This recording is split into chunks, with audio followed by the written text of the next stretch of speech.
This is the ABQ Business Podcast with your host, Jason Rigby. Each week we'll interview visionary business leaders to inspire the creative power and spirit that's in every entrepreneur. Discussing strengths, weaknesses, strategies, systems, and the problems we can all solve together for a new future for local small business. Hello, this is Jason Rigby with the Albuquerque Business Podcast. Today, I've got a very special guest. I've got Mark Rickert. Hey, Mark, how are you? I'm doing fantastic, man. How are you? Good. I want to start off, and we're going to get right into this, Mark. You have an amazing story. You're an entrepreneur at heart. And I know there are a lot of entrepreneurs that are out there right now, whether you're in your 20s or your 30s, or maybe you're 80 and you're just starting a company. I talked to somebody the other day and they were in their 70s and they were starting a company. And I want people to understand exactly the journey that an entrepreneur goes through. And I know you have a property group here in Albuquerque. What is it? That's correct. It's a Rickert Property Group at Keller Williams Realty. We have a team over there. Oh, awesome. And I want to start were you born here in Albuquerque, or where were you born originally? Well, Jason, I was born in Detroit, Michigan at the tender year of 1959. Ooh. 1959. I imagine that was in the heyday of the car industry and Detroit. Were your parents, were they factory workers, or what did they do in Detroit? Well, my father originally was, he owned a tool and die company that sold,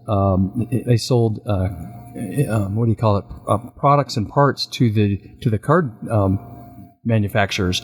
And my mother just worked odd jobs. She was a single mom. My parents got divorced when I was about 2 years old. Wow. So did you go back and forth and see your dad sometimes, or see your mom? Or? No, it's a little different back in those days because divorce was very uncommon, and we weren't allowed to actually say my father's name in the house. Oh, wow. Yeah. So from the very beginning, because it's interesting. I talk to a lot of entrepreneurs, and I hear similar stories about, dad and stuff like that. Was he active in your life at all, or?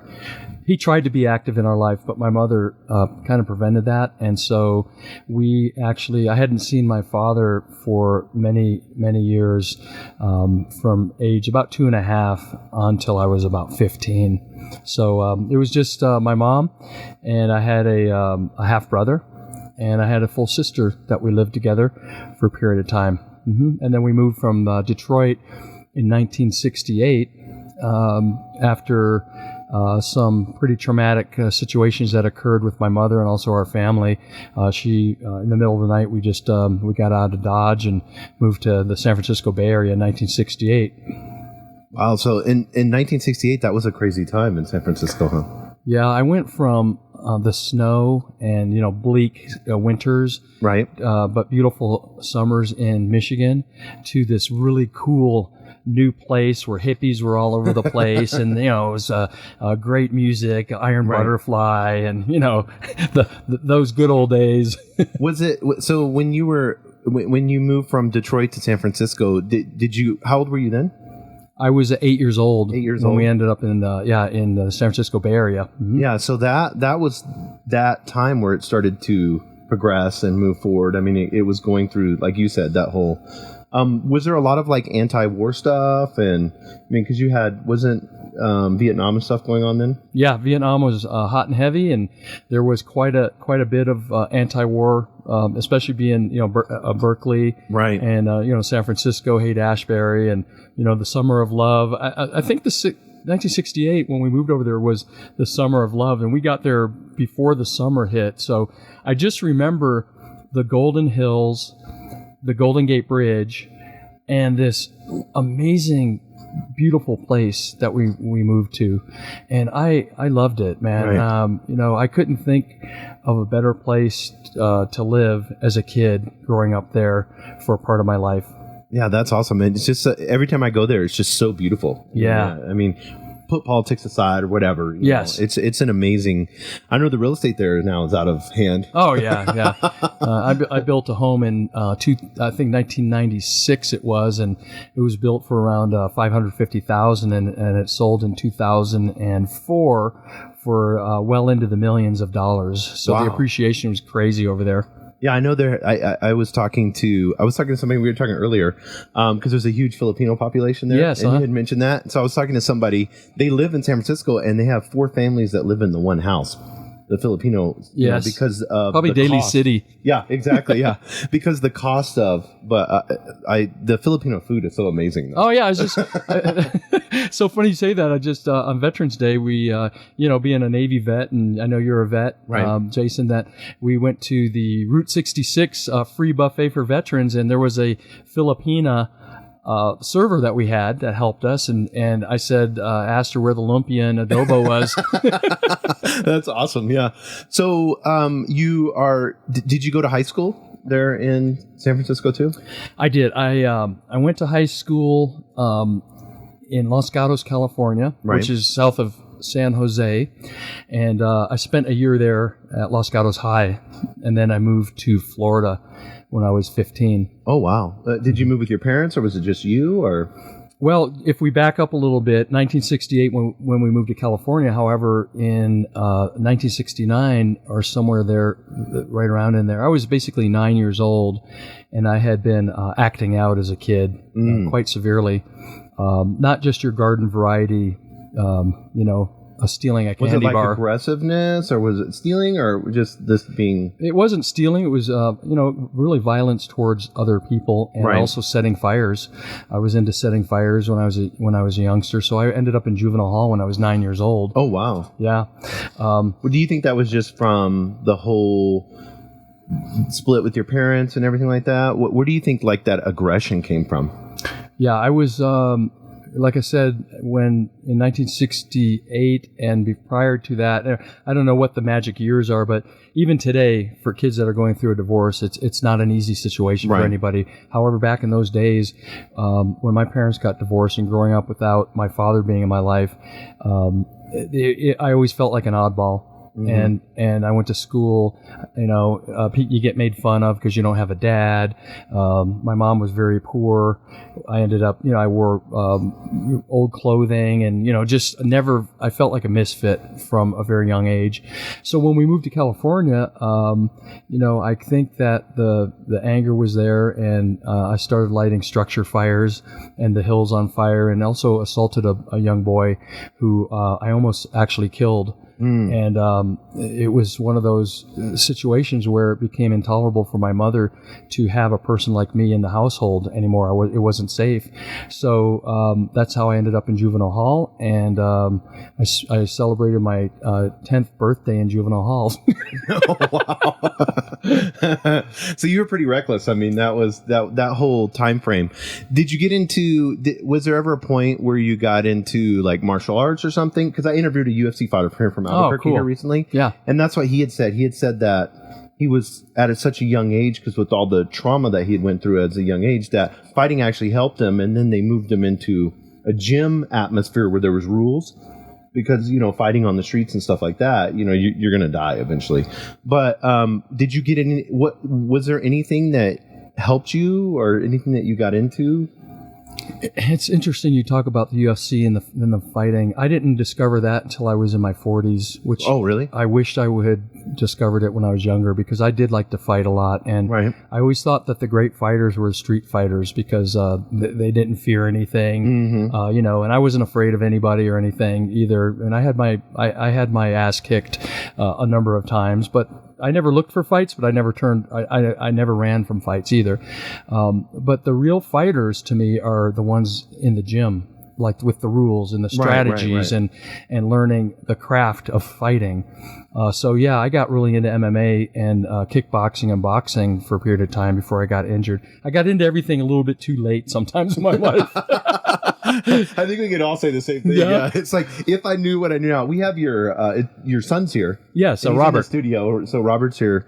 He doesn't have a mic, but he's recording.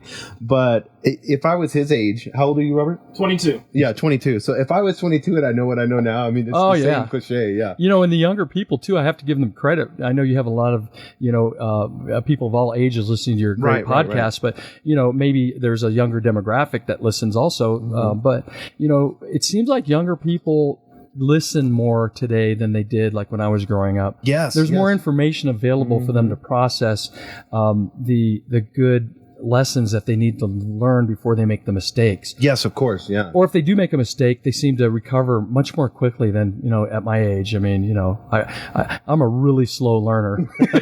Yeah, I was doing Brazilian Jiu-Jitsu for a while, and just injury after injury after injury, and I'm like, okay, I'm 46. Right? I've got to. That sounds familiar, man. Rotator cuff. Yeah, my mind is way better than my body. Yes, I get it. Yeah, I was training actually with Frank Shamrock for a while out in California. Wow. I was like beside myself to be with this guy that I looked up to. Right. And then I started rolling with a 4th degree black belt, Marco Nascimento, up in San Francisco area. Right. You might know about him, but same thing. Too old. My body just couldn't take it, so I had to Yeah, it's sad. And we're going to get into this. I don't want to get into it right now because I want to continue with your story. But just to intrigue people, you also climbed Mount Shasta and Mount Rainier, 2 of the largest mountains in the United States. Yes, that's correct. Uh-huh. Yeah, and we'll get into that. But I want to kind of... So here you are. You moved to Florida. So you're 10 years old. You're in juvenile. You're angry, fire starter. I mean, this is somebody that you would... everybody would look at as kind of being a menace to... society, Yes, I was. And and it's 10 years old. Yeah. So what caused the move to Florida? So after I went to juvenile hall and I got placed in a children's center, which was a wonderful blessing in my life. It was called they're still around. They're called Children and Family Services, but at the time it's called Ming Quang, which means radiant light in Cantonese. Oh, cool. It was a Chinese orphanage originally, but the judge sentenced me to spend 3 years there, and I had intensive psychotherapy to get what's wrong right, and I give that organization so much credit for helping me. So after I spent 3 years there, I went back home. My mom had moved to San Francisco proper in the city, and she had met this wonderful man. Bob Lurie is his name. He used to own the San Francisco Giants. Oh, wow. And was the sweetest man. And just, I could feel the love he had for my mother. She finally met a good guy. All of her other guys that she had met after she got divorced were just horrible people. Mm-hmm. They used to beat us and beat her and stuff like that. But so Bob was a great guy. But there's still something missing, and I went back home and I started acting out again in a different way. This time more stealing cars, breaking in houses, kind of running with a loosely associated, I'm not going to call them a gang, but it was a group of kids that were just out to cause trouble. And you were 13 at the time? Yeah, I was 13, and I lasted about 6 months before I assaulted my mother, and she called the police, and they arrested me.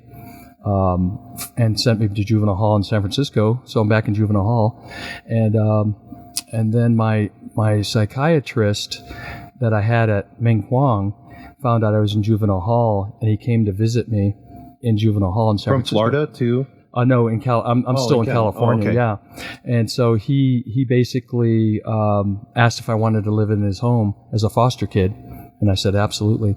So long answer to your question, but I ended up in a foster home. During that time, my mom passed away of cancer. Oh, no. And so that was, it was very devastating at 15, to be going through all these things in life. And I was into substance abuse already, alcohol, drugs, and whatnot. And so my foster parents, they couldn't take it anymore because I tried to commit suicide after my mom died. And the state called my father and said, you need to take this kid or he's going to youth authorities. So my dad, it was another blessing. My mom passes away, but I get to now be with my dad. Your biological dad? Yeah, my biological dad, who I admire very much. And so I moved to Florida, and I met a brother and a sister that I never knew I had. Oh, that's awesome. It was amazing. So it's kind of like, so you went from attempting suicide to having this blessing that happens in your life, and you move and you get introduced into this new family. Yes. And then from there, what? Well, from there, I always had a really strong work ethic. And so my dad, I learned real estate investing from my father because he started investing in mobile home parks in the mid-'60s.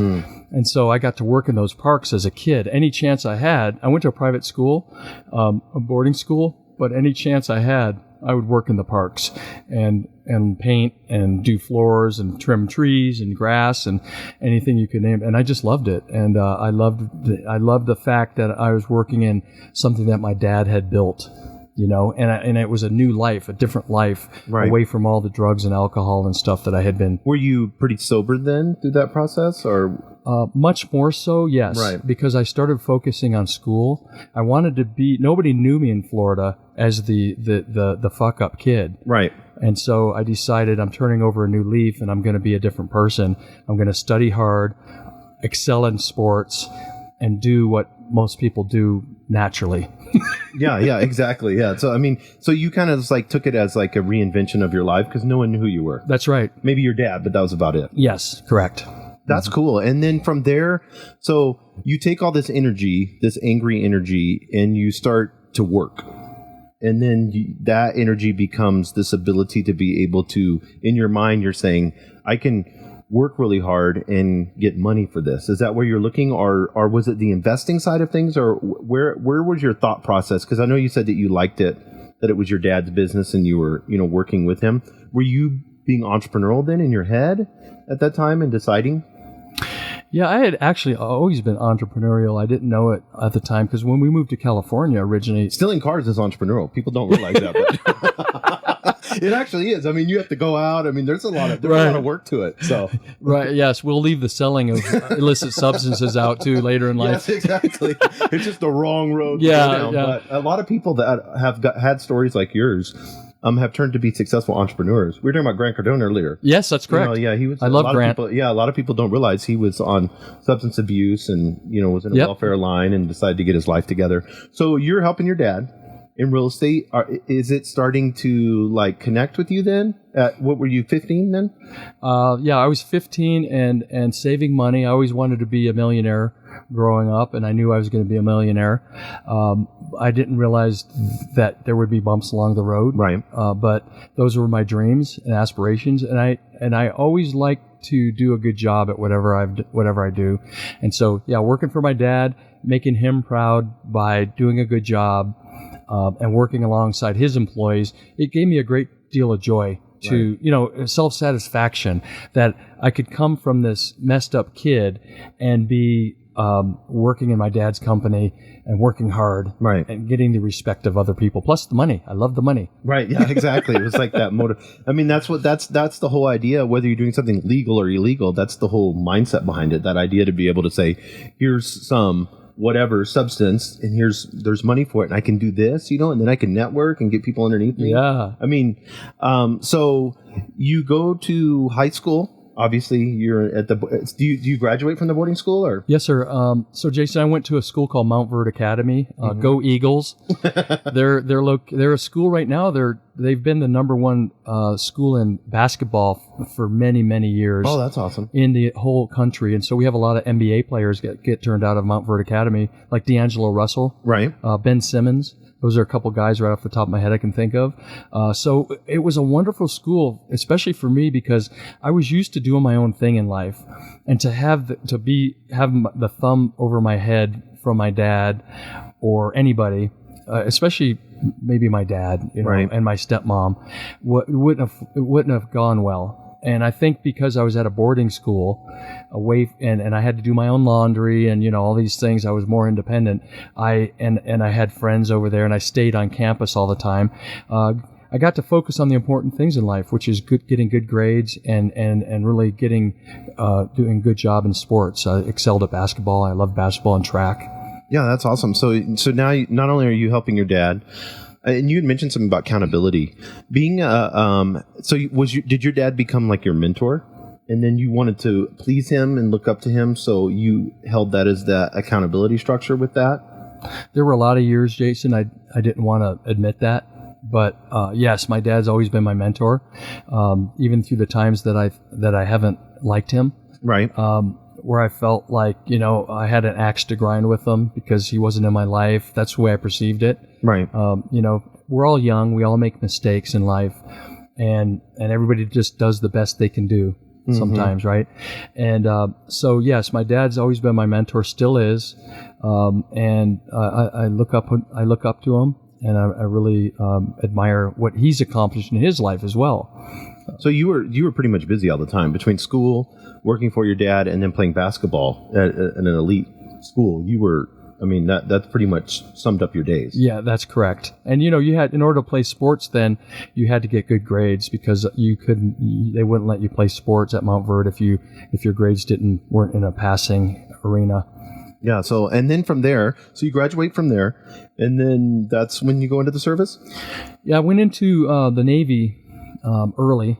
They had what caused that? I mean, what, like in your head, what was the whole thing like? Was it like, for me, it was to get away from everything when I joined the Marine Corps, and I thought I'd have a ton of freedom and I could do whatever I wanted. Was it the same? Was it like an adventure calling? What at that age, were you 18 then or 17? I was 18. Yeah. Yeah. At 18, what said I'm going into the Navy? Well, again, not recognizing that at the time, but my father was also in the Navy, and because I looked up to my dad, right. And he was a Navy man, he suggested I go in the Navy, and I was kind of like, whatever you say, Dad. Right. I trust you and believe in you. I'm going in the Navy, so I went in the Navy. Yeah, I did the same thing. My dad was in the Marine Corps. Oh, was he? Vietnam. Semper Fi, man. Yeah. So hey, by the way, happy belated birthday for the Marines. Oh, yeah, to the Marine Corps. What? How many years? 100 200? No, it was Ton Tavern was in 17. It was 272. Yeah. So then it would be somebody will 220. Yeah, we'll be wrong on this. That's okay. No, don't flame them or me. It was a long time ago. If you do, then 90s. Listen to a different show, right? Yes, exactly. Yeah. I'm just kidding. No, I love that. So, Mark, so you decided, you're like, okay, were you thinking like, I'm going to tour the world, or I'm going to, because the Navy goes everywhere. Yeah, I love the idea of being on a ship, and especially an aircraft carrier, right? Which I was part of a squadron, and we would deploy up to the ship in Virginia. My squadron was in Jacksonville, Naval Air Station Jacksonville. Oh, okay, yeah. And then my ship was in Norfolk, Virginia, the USS Independence, and CV-62 has been mothballed since. But yeah, it was really amazing to be out at sea. Just out in the middle of the ocean with 50-foot swells. These weren't even stormy waters completely. These were just incredible waves with blue water, and I loved it. I loved being out at sea and also working on the flight deck of the aircraft carrier. At the time, I didn't like it, but looking back on it, I really look. Isn't that funny? Because I kind of had a similar situation when I was in the Marine Corps. Isn't it funny how we would work hard and do things, and I think every entrepreneur could do this, and then when you're young like that, you're like almost, I don't understand why we do this, but we're almost hating what we're doing and have a bad attitude while we're doing it, but then we're working super hard. Yes, I can relate with that. It's just like this bad attitude that we have. Yeah. And then as you get older, you're thinking, oh, I really enjoyed that. That was a lot of fun. Right. I had a mission and I had a purpose. You learn so many things. Like, I didn't finish to answer your question, but at 1968, I worked in a Greek restaurant, just washing dishes for this guy behind our house, right? And then I went into the grocery store and I helped the produce guy front all the produce, and I got free food for all this stuff, right? But I remember I loved the work. I don't know what it was. Exactly. I loved the work. Yeah, and I think every entrepreneur that's out there that's listening, when you can, Gary Vaynerchuk talks about this, when you could get where you love the hustle part, where you can say the grinding part, even though I'm getting aggravated right now, why am I getting aggravated? Being self-aware enough to turn around and say, and I had to do that the other day. I'm like, here I am grinding this part out. I hate doing this. Should I hire somebody to do this part? And then I'm thinking, why do I hate it? Is that the post-production part? Yes. No, I hired somebody out for that. I'm not that technical. I don't want to take the time to. I have somebody that actually takes all the ums out and everything. So, the ums? Okay. Yeah. I mean, I don't think you have, but I do a lot of ums. But see, there we go, right there. I just did one. That's funny. But Gary Vaynerchuk says fuck a lot. Yes. So he doesn't get the fucks out, right? Yeah, exactly. Yeah, he doesn't. Yeah, he doesn't care. My thing with understanding entrepreneurs, and I know that you can relate to this, is this desire to have a purpose through your work. And there are people that are not entrepreneurs that don't understand that. You know, like your average, and I'm not saying anything against a person that works 9 to 5 or whatever. We were talking off the air. That would be a living hell for me. I had lunch with Robert, and we were talking about that exact thing. I said, Robert, can you ever imagine going back to working for somebody again? I mean, it's horrifying. Horrifying. Yeah, it would literally be like a prison for me. Right. If I had to walk into a factory and sit there all day long and put this one little piece together. Yes. You know, back and forth. And I know there are people that are out there that are doing it right now, and they have a side hustle or whatever, and they're trying to. And I encourage you, stay doing that until you can That's right. Make that decision properly Yes. to go, whether they want to get into real estate. I talked to a young kid the other day, and he was wanting to real estate investing, and I'm like, go volunteer for free. I was like, go tell somebody, go talk to somebody. We can talk to him. Send him our way. Yeah. And I told him he's a really bright kid, very entrepreneurial. He wants to do real estate investing. He's listening online and doing all this. And I was like, I guarantee if you go to somebody and say, hey, I'm working on the side. I can work Tuesdays, Fridays, and Saturdays, and I want to put signs up for you. I want to do whatever the dirty work that is done so I can learn. I want to do it all for free for you. Who would say no to that? That's true. That's very true. And what a great message that you're sending to him too. Right. Yeah. And hopefully he takes action on that. Yeah. I hope he does and creates the value. So you're in the Navy. You're on an aircraft carrier. How long were you in the Navy for? 3 years. Oh, 3 years. Oh, okay. And then you decide to get out. Right. And well, they wanted me to stay in, but I was like, no. Yeah, it was the same with me. It's like working for the man. Yeah, exactly. With ridiculous rules, and you're wondering, why are we doing it this way? Right. We could do it so much more efficiently this other way. It's always been done this way. Yeah, that's right, because it's always been done this way. So my reviews would come back, that Rickert was he questions authority, but he always usually conforms. I think that's the definition of an entrepreneur. I guess so. Yeah. So you get out of the Navy, and then what do you do after the Navy? Oh boy, life gets interesting. Were you drinking through the Navy? I was. Oh, okay. Because I wasn't. You probably weren't doing drugs in the Navy. Is the statute of limitations run out? No. Yeah, a lot of. I have to say that there's a lot of that go, at least in those days, that was. I would going imagine, on, And so the situation for me at that time was dealing with the grief of my mother that I hadn't dealt with. It really came on strong, and And that was what? That was 10 years after. It's about 3-4 years after. Oh, 3 or 4 years. Yeah, okay. Because she died in 1975, and so I'm in the Navy in 1978 and then 1979. So it was tough. The thing is, though, then when I got out of the Navy, I bounced around, and I was really rudderless. I was a rudderless young man. As I told you, I was up to Seattle. I worked at the Red Lion up there at SeaTac for a while. I had a pretty good job up there. You know what my title was? What?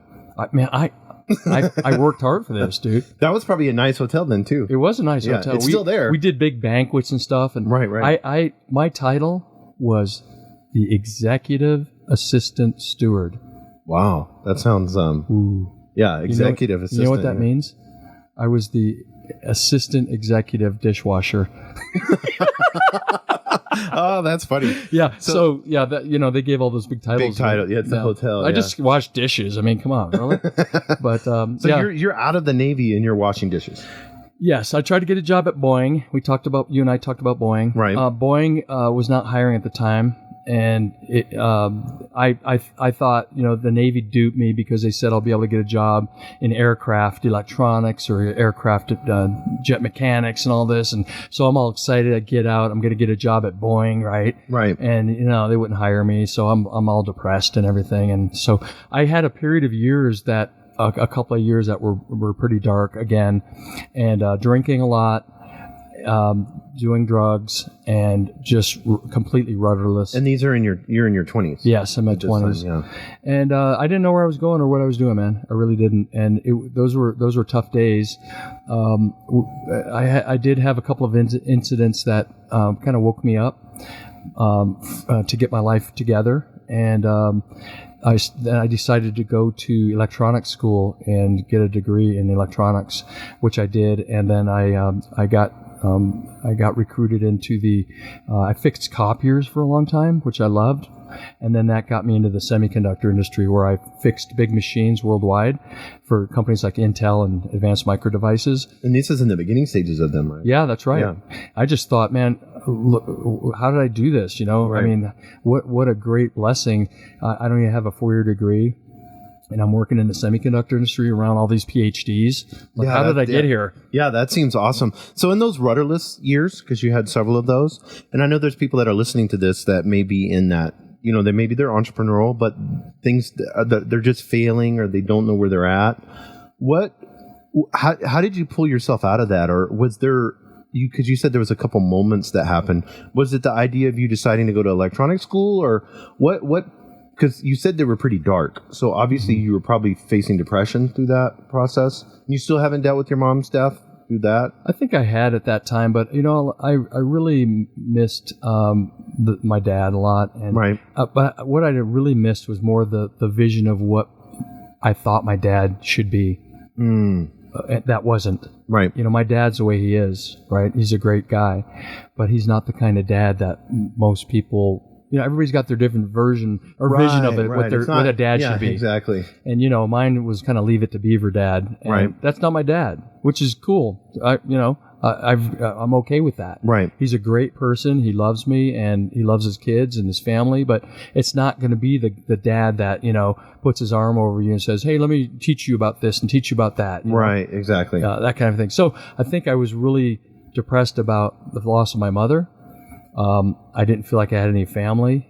I was in a different state. My dad wasn't there. And, and the substance abuse and the alcohol didn't help.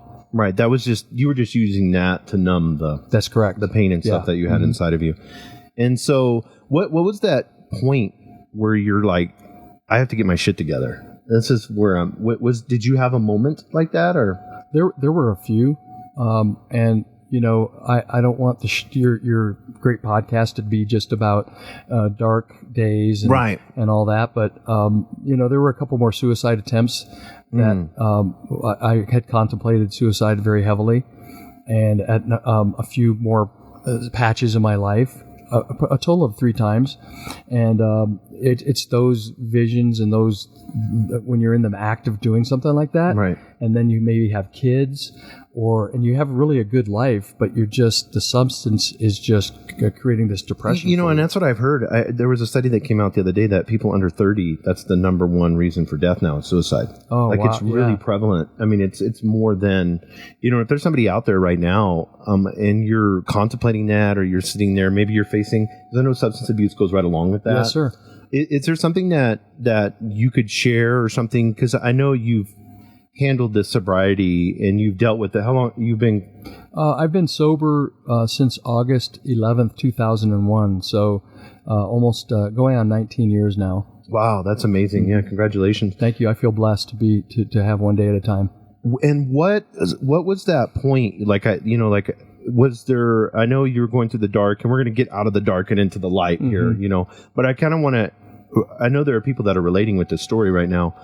What was that moment when you decided to go to electronic school, or that you had a purpose, or did something scare you, or I know for my life it had to be those fearful moments that caused reality to hit. Was there something what pushed you into that? That's a great question. I think being your listeners are probably entrepreneurial also, right? And I've always been. And obviously you are too. And I think because that entrepreneurs to me have the drive to always be better. We always want to be better. We're not satisfied with status quo. And I didn't want to be status quo in my life. And I think that's really what woke me up. The people I was surrounding myself with were not the kind of people that were my kind of people at all. I had to make that admission that I'm hanging around people that they're not congruent with my internal feelings about what I want in my life. They're not successful. Right. They're not driven by goals. They're not positive. they're not healthy in any way, shape, or form. So I saw the people I was around, and I said, you know what, I absolutely don't want this, and I'm not going to have this. And so that's awesome. That's the reason. So you had to eliminate yourself from those like versus like people that you were. Yeah. And once you pulled yourself out of that bad environment. Well, stopping is the first thing. Stopping whatever it is that we're doing that's bad for ourselves. Right. And it could be alcohol, drugs, it could be sex, it could be gambling, it could be gaming, it could be Snapchatting too often, whatever. Whatever it is, right? Yeah. And so stopping it and really admitting that we have a problem, right? You know, that's obviously the first step to admit that problem. If you have a hunch you have a problem, you probably have a problem. Yeah, you're probably, exactly. And I talk to so many people that are just playing games and smoking weed or whatever every night. Those 4 or 5 hours you're playing Fortnite, you could turn around and use that and make, a website. And that's a great point. Yeah. You know, like the weed, I remember, I heard so many stories like, oh, I just smoke weed, right? I just smoke. Yeah, you smoke weed all day long, man. Yes. And what are you getting done in your life? Right. Nothing. And that was me. But I wasn't a weed smoker. But it doesn't matter. Again, if it becomes a crutch, right? And you have to have that. I talked to a guy the other day, and he's like, "I've quit weed for 6 days." He goes, "I'm absolutely dying." I'm like, "Well, that showed you how much of a hold it had on you." And I know it's real popular right now, and there are people out there that need it, and I get all that.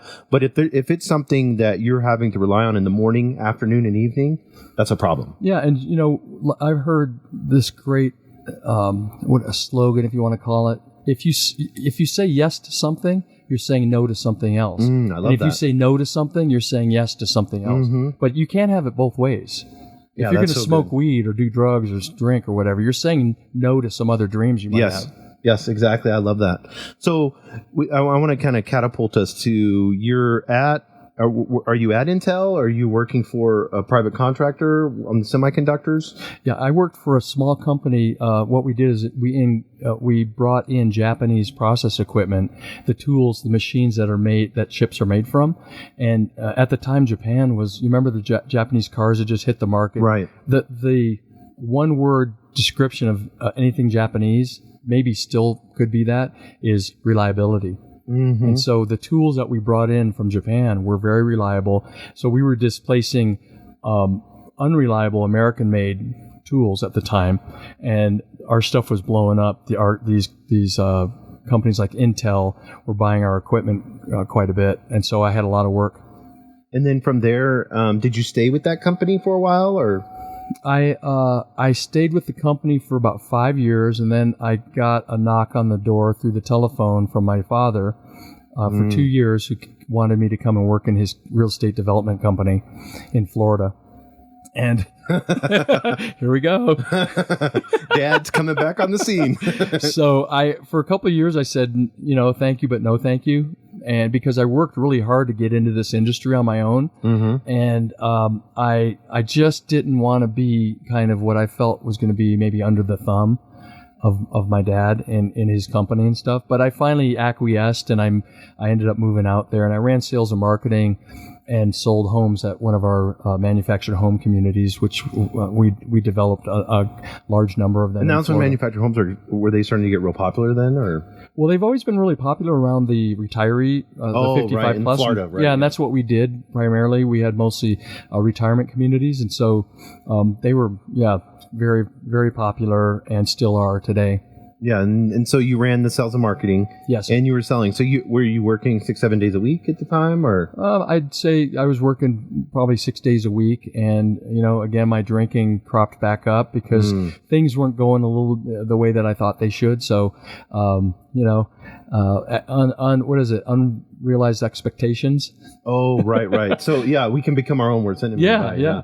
So anyway, but I learned so much about selling homes and also real estate investing and working in my dad's company. Looking back on it, it was a great training ground.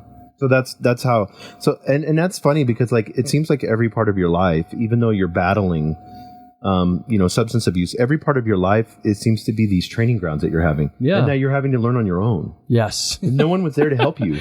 That's a really good observation, because I've said that a lot, in that, it took me so many years to finally get it. because I had so many mistakes that I would make and continue to make. Like I said, I'm a slow learner, but I really didn't feel like I had anybody showing me the way, so I had to bump into a lot of walls. And at this time, is that when you, because I want to get into this, this is really interesting. So you're in your early 30s or late 20s? Yeah, 30s in Florida? Yes, in Florida. Yes, So you're in your early 30s. You're learning sales marketing, selling manufactured homes, still using alcohol. When was the point where you decided that you wanted to get into mountain climbing? Well, that comes after I got sober in 2001. Oh, okay. So we'll continue on. So you work for did you have a falling out with your dad? And then, how did that work? A few times.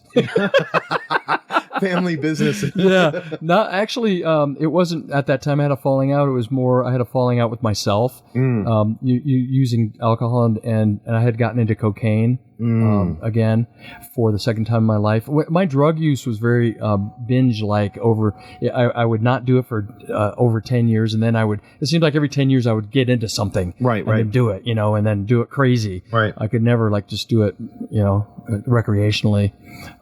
So I decided that I didn't want to work with my dad any longer, and I left his company, and I moved back to California, and brought my wife and my kids at the time. So you had a wife? Yeah, You've been married for how long? I got married. Let's see, I was married in '89, I think. Okay, 1989, and had two beautiful kids, and then another one. I have 3 children with my ex-wife. And Robert's one of the ones here with us today. Yeah, So you're having substance abuse while you're young, married with children. Yes, although I always had good jobs because I was, could always sell and right. I could cover things up pretty well. So people didn't really know to the extent that I had these problems. How do you feel because I know there's entrepreneurs out there that are doing the same thing. They're covering. Yeah. And they're covering stuff up. I talked to a guy the other day in sales, and he goes, I can sell. Oh, yeah. But he goes, the way I'm selling, I don't even want to look at myself. Oh, yes. But I'm being so successful, and I've worked this pattern out. So whether it's drugs or whether you're being dishonest in the way you're doing business or whatever, how was that inside of you in that time? Were you feel like you were living a lie, or were you just trying to survive? Or yeah, you asked really good questions, man. I really have to tell you that. Because, thank you. Yeah, after I got sober, I used to say, and I say today still, okay, at the time, all those years, my intentions never met my actions. And, that's good. I always wanted to be something and be somebody, not to prove anything to anybody else, but to myself, that I could do something and be successful. And all those years would come along and I would drink or do drugs or whatever, and I would never meet my goals. And I always wondered why. Oh, I'm just a failure. I'm just this. I'm just that. So yes, by admitting that there's the problem, and getting rid of and dealing with that problem, your intentions can start meeting your actions, where your goals become your reality. That's awesome. I love that. And so you moved to California. You're in California. Are you in the Bay Area again? Yeah, I moved back to San Jose, and my old friend, who I actually hired into the semiconductor company before I left Florida. Right. I always stayed in touch with him. Oh, this is a little tip for anybody: never burn any bridges. You never know when you might need that person again, or you might be able to help that person again. Yeah, I heard a quote the other day, and it was really good. That's funny that you brought that up. They said you may have to cross that bridge again. Yes. And that's so true. The older I get, the more I see that. Yeah. It's like, even in business partnerships and stuff like that, I always try to find a way where I'm producing value at the end of it still. Where I know sometimes you can't, but if there's a way where I can leave my integrity intact through the process, sure. And then providing value even to the point of it kind of hurts. Then I know inside of myself, I did the best that I could do to get to that level. Right. So you are meeting you meet back with this friend again. And then, yeah, I call up Rick. I say, hey, Rick, this Mark. He goes, how you doing, man? It's not like I hadn't talked to him. He goes, how are things going? I said, well, I'm actually thinking of moving back to California. He goes, really? You're going to leave your dad's guy? I said, yeah, I just, think I want to get back into the semiconductor industry and stuff. And I said, do you have any jobs? Do you have any sales jobs? And as a matter of fact, they did. So he hired me back as a sales guy.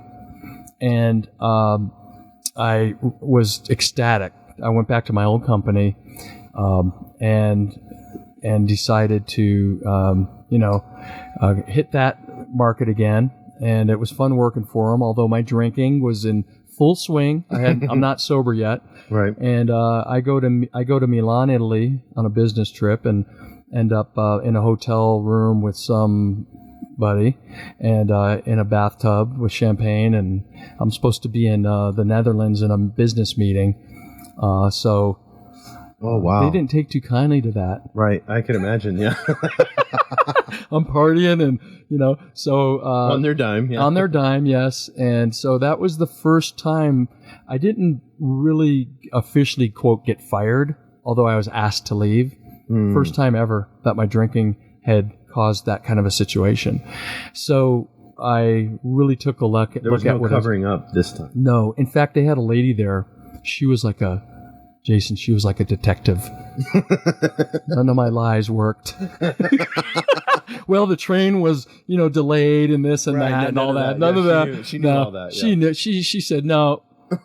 There was no train at that time. She had all the facts dialed and presented them to Rick, my friend, who I felt terrible that I put him in this position. I let him down. I'm still friends with him today. And, of course, I've long since apologized for that, for putting him in that position.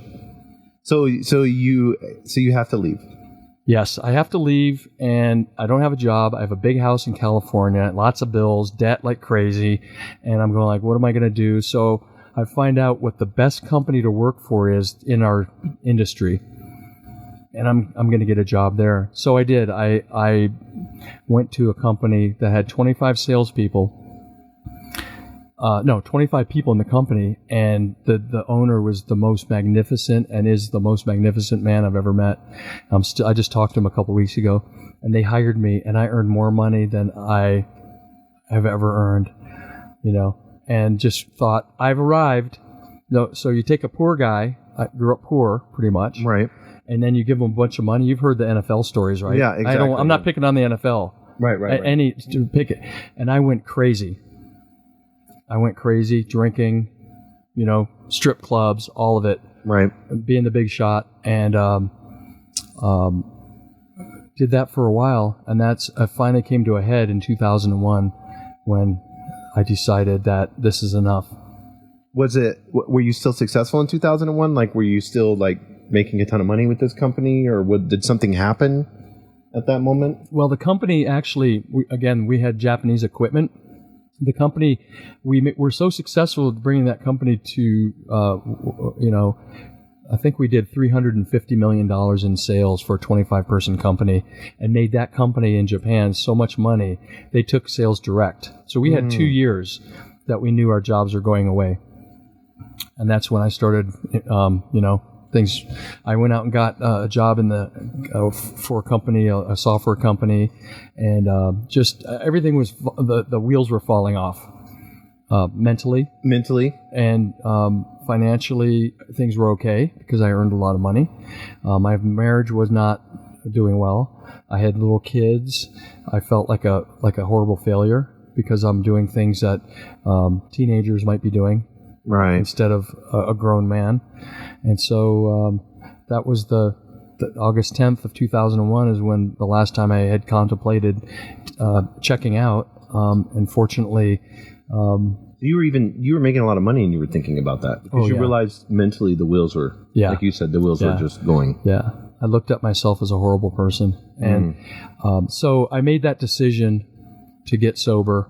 And from then on, I was committed to that process and that objective and that goal to get my life better. And is that where you started to think about climbing mountains, or? Yes. So, I think there's a parallel there with getting sober and climbing a mountain. Yeah, one of the things after getting sober, I realized that we're all capable of so much more. Mm-hmm. And I wanted to put myself in uncomfortable positions, and that's why I got into mixed martial arts.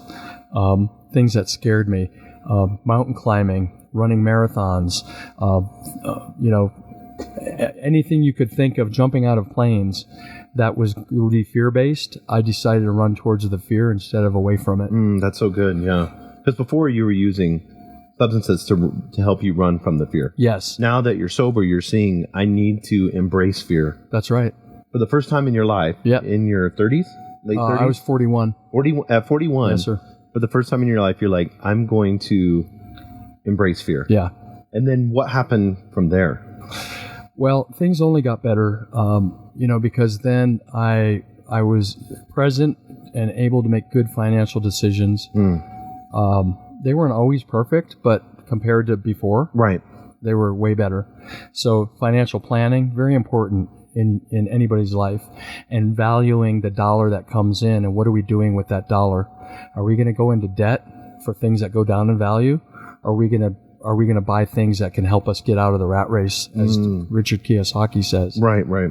And so that was the game plan that I put together, was sobriety, being of service to others whenever anybody needs any help. And that's why I put the sobriety story out there so much, is because I've had people call me and they need help, and I'm always there to help them, because we can get through this stuff. Yeah, and I think you're a testament to that. And then, so did you stay in San Francisco, or San Jose? Did you stay there, or did you move, or? I in 2000 and are you ready for this one? 2 months after I got sober, I got laid off from my job. Oh, wow.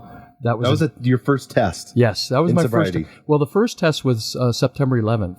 Because, anybody that drinks or does anything, any excuse is a good excuse to drink. Of course, right. So September 11th, I didn't drink, and God bless all those people that lost their lives in that terrible disaster incident. And then in October, I got laid off, and so I decided to start my own company, a technology company in Silicon Valley, and that's what I felt like I was ready. I could sell, I knew technology, and I was sober.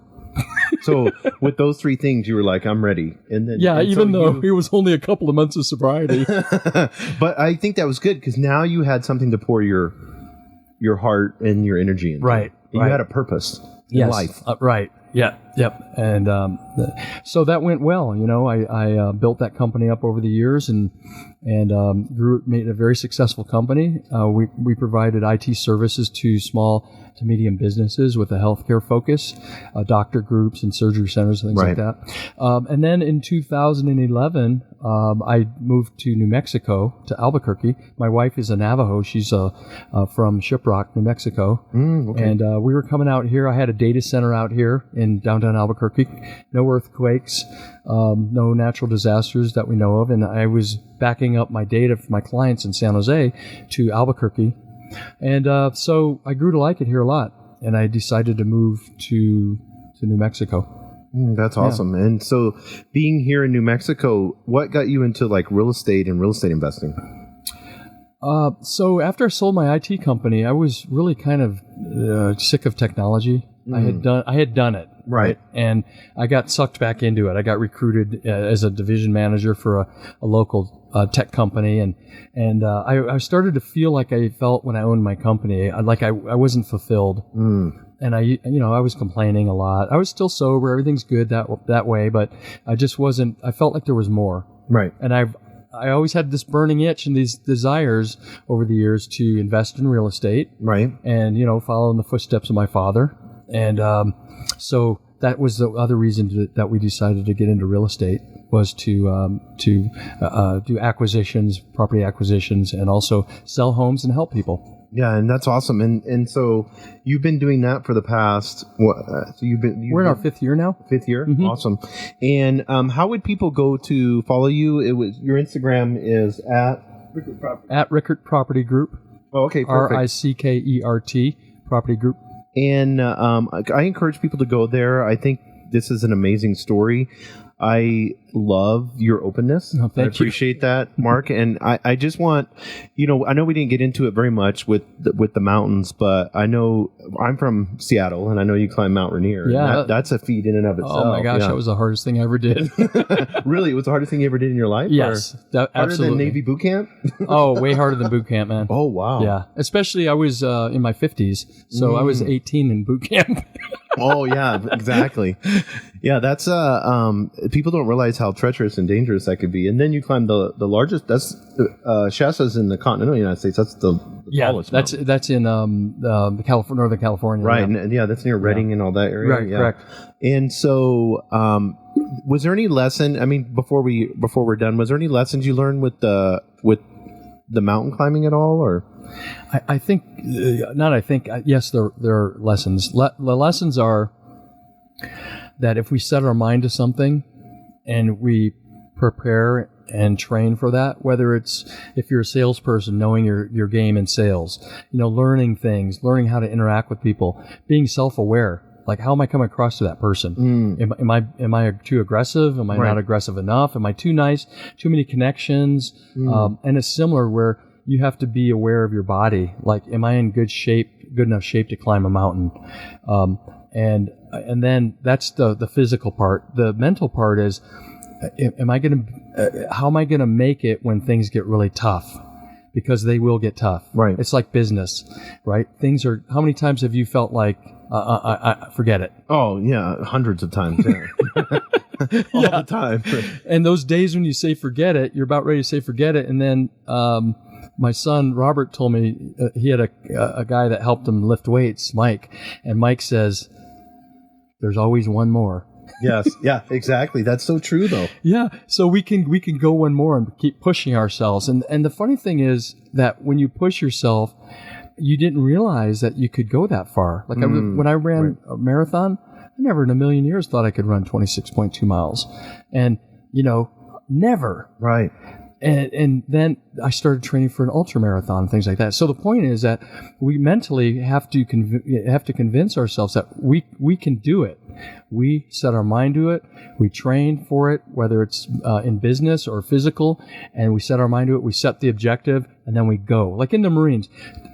Tell us how Marines think, because I think it's the same way. I mean, I don't think we think, but Navy was. I don't know, man. We were on Navy ships all the time, and so we were always having. Oh, you were the guy with the gun, man. Yeah, that would come running, and you'd hit him in the head. Yeah, get out of the way. Yeah, no, it was funny, but I think it's this ability to, and I think what you said is that you have to get to that point to where you feel like you're going to either die.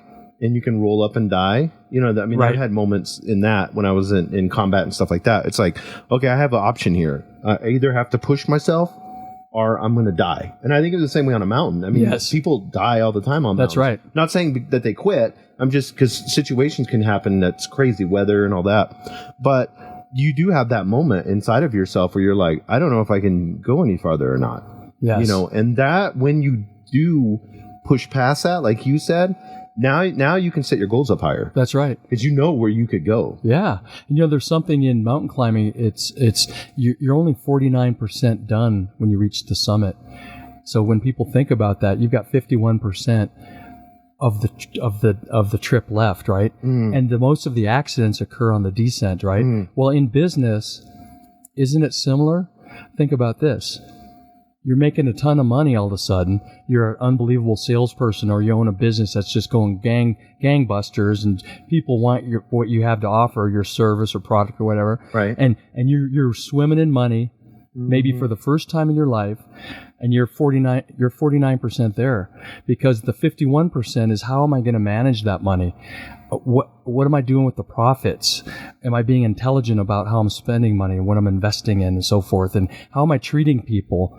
Am I being honest to get this money? There's so many factors. Those are the descent points. That's interesting. So most accidents happen on the descent. Yes. That's crazy. That's so good. I mean, you could take that parallel and run with it, because it's so true, because we're there.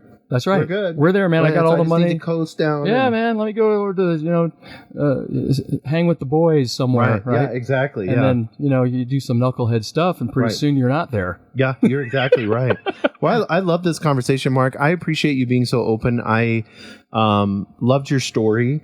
I think that it's going to help a lot of people. I mean, I honestly believe that there are people out there that are pretending, and they're being fake, and they're using, especially on the substance side of things, they're using these substances to get by with in life, and they know that they need to stop and be successful. What would you tell somebody that may be at that point now. I mean, maybe they just have amazing skills in marketing or sales or whatever it may be, business. But how can you be, and we'll end on this, how can you be honest with yourself? Well, I think you hit the nail on the head pretty much, as they say. It's life is about, when I was younger, I never really got this. Mm-hmm. It was kind of old people talking. They might say this, but I don't even think I ever heard it. It's about being authentic. It's about being yourself. It's about being honest and having integrity and being able to look at yourself in the mirror every morning and say, I'm a good guy or I'm a good girl. I'm a value to this planet. I'm not ripping people off. I'm being a person of service. And that's a starting point, being authentic and doing a good job in life. And being able to look at yourself and say, even though you may not feel that at that moment, there are steps that you can take that will make you appreciate yourself. Yes, because that's where it starts. You obviously, I can tell, you have that perception. It starts with, how do we feel about ourselves? Mm-hmm. And if we don't have a good self-image, I used to hate myself. And today I don't hate myself. Mm-hmm. I like myself a lot. I actually love myself in a weird way. Right. Not I'm not being corny. Let's I'm not just be saying, too weird. Yeah, I know. I love myself late at night in a weird way. I'm too old for that. That's funny. Yeah. What do they call that? Viagra or something? Yes, yeah, exactly.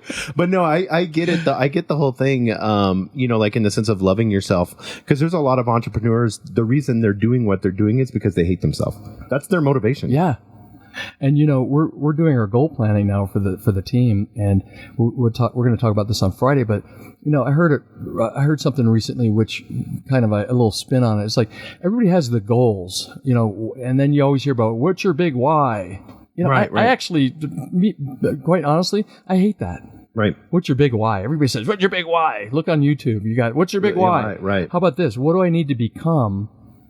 What kind of a person, who do I need to become that person that I envision myself being? Yeah, because you can only become to the extent of your goals, and I don't know how to say this right, but the goals that you're putting out there are not the person that you are today. That's right. Absolutely.